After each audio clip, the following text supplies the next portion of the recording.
राधे राधे भक्तों। आज मैं आपको भक्तमाला 4 में मीराबाई की कथा सुनाने वाली हूँ। मीराबाई जो कि पिछले जन्म में माधवी थी, तो उनके पिछले जन्म की कथा बताने वाली हूँ।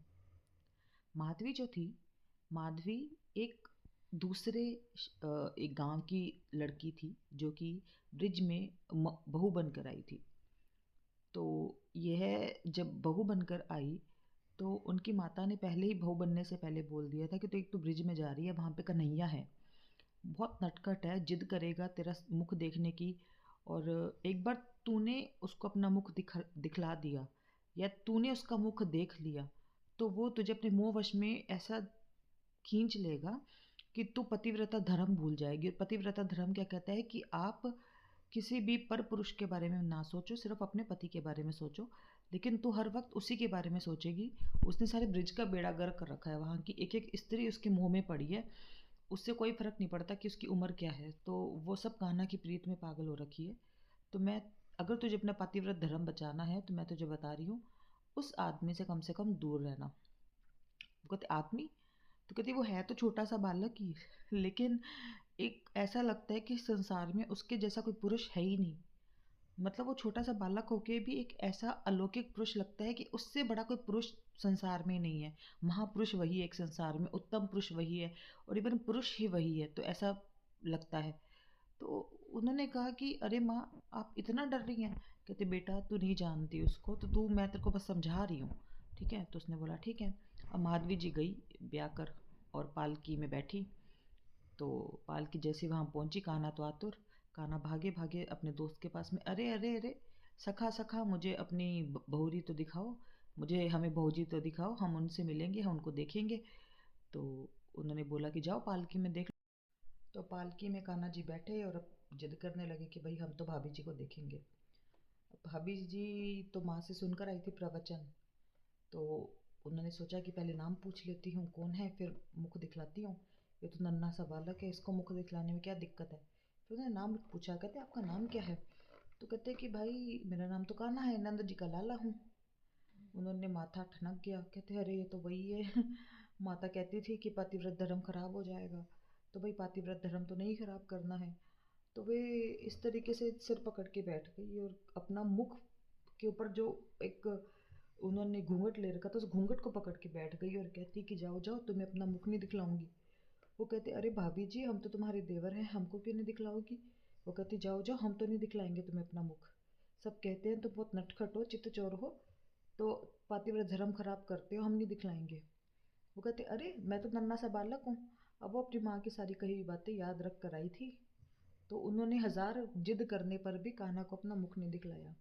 कान्हा ने बहुत ही क्रोध से बोला कि एक दिन तू मेरा मुख देखने के लिए तरसेगी, ठीक है भाभी? ऐसा आएगा कि तू मेरा मुख देखने के लिए तरसेगी।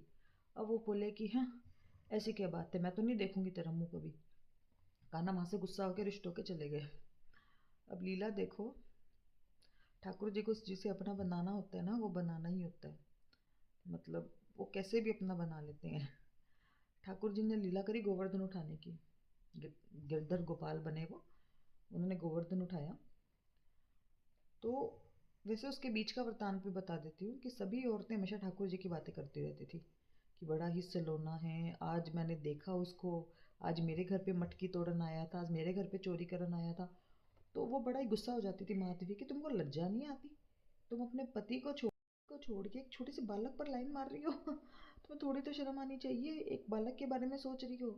तो उन्होंने भी वही बात बोली कि वो बालक नहीं है, वो ऐसा लगता है कि दुनिया में एक ही पुरुष है और बाकी सारे के सारे तो स्त्रियां हैं, उसके सामने ऐसा लगता है। तो कहते हैं हमारी प्रीत में कुछ गंदगी नहीं है, लेकिन हमारी प्रेम ऐसा है कि हम ऐसा मानते हैं कि वैसे जैसे वही हमारा पति हो। तो वो कहती है अरे कुछ तो लज्जा रखो, पातिव्रत धर्म खराब करती हो। कहते उसके बारे में बात करने से पातिव्रत धर्म नहीं खराब होता। तो अब वो तो गुस्से से वहीं से उठ के चली गई, कहती मैं तो ऐसी औरतों के साथ में नहीं रहूंगी। बेचारी अकेली रहने लग गई क्योंकि हर औरत तो कान्हा की बावली थी, हर गोपी कान्हा की बावली थी।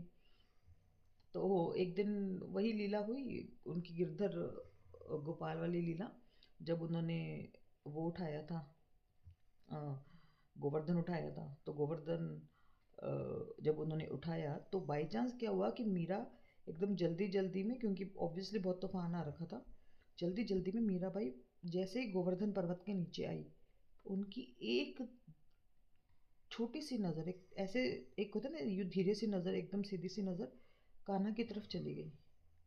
और जैसे ही उन्होंने वो मुख देखा, कैसे उन्होंने पहाड़ उठा रखा है, कैसे उन्होंने वृंदावन में, मतलब ऐसा लगा कि वृंदावन में क्या पूरी दुनिया में इससे सुंदर कोई नहीं है।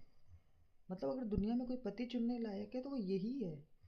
कहती स्त्रियां दुनिया की सारी पागल है जो किसी और को पति बना रही है। अरे सबको इसी के साथ शादी कर लेनी चाहिए। एक यही एक ऐसा है जो कि पति बनाने के लायक है। मतलब वो इतनी पागल हो गई माधवी। तो वो उसको देखते रहे कृष्ण भगवान को एक टक।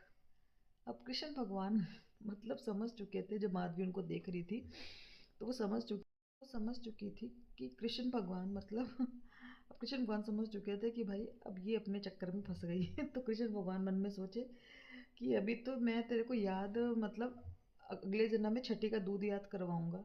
तूने मेरे को तरसाया है ना मिलन के लिए, मैं तुझे ऐसा वैराग्य दूंगा ना मेरा अगले जन्म में, तब तू समझेगी। पर मीराबाई मन ही मन उन्हें पति मान चुकी थी और उनको सिर्फ प्रार्थना करके यही बोली कि हे गिरधर गोपाल, अगर जन्म हो तो तुम्हारी पत्नी बनूं, वरना मेरे को ये शरीर मत देना। और ऐसा सोचते सोचते उसने वहीं प्राण त्याग कर दिए।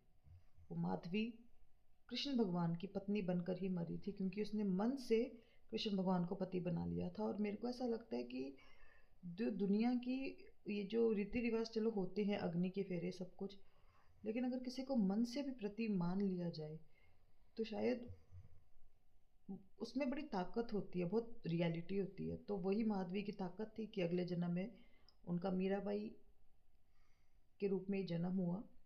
और जब उन्होंने कृष्ण भगवान की वही मूर्ति देखी, मतलब जब मूर्ति, बहुत सारी मूर्तियां दिखाई गई थी, तो मतलब दिखाई गई थी इन द सेंस कि वो मूर्ति जब खरीदने गई थी, वैसी की वैसी मूर्ति जो उनके गुरुजी के पास में थी, तो उन्हें कोई मूर्ति पसंद नहीं आई। उन्हें मतलब वो गुरुजी वाली ही मूर्ति पसंद आई।